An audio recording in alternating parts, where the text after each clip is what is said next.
Hi friends, welcome to Pavan blogs. ఈరోజు సాయంత్రం ఈత చెట్టు చెక్కనికి వచ్చినాం. చూడండి ఇదర్దిక ఎన్ని రోజులు అవుతుంది ఈత చెట్టు చెక్కక. ఇప్పుడే చెక్కుతున్నా ఫ్రెండ్స్. ఈరోజు మా నాన్న ఊరికి వెళ్ళిండు, నేనే చెక్కవలసి వస్తుంది.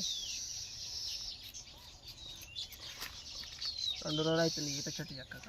కళ్ళు మంచిగా వాడుతుంది. చూడండి ఫ్రెండ్స్ ఎలా వస్తుందో.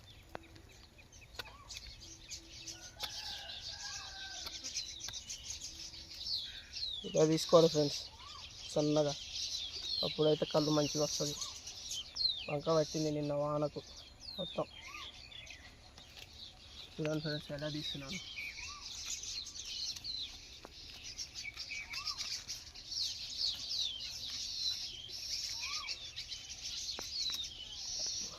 కళ్ళు అనేది వస్తూనే ఉంది అప్పుడే.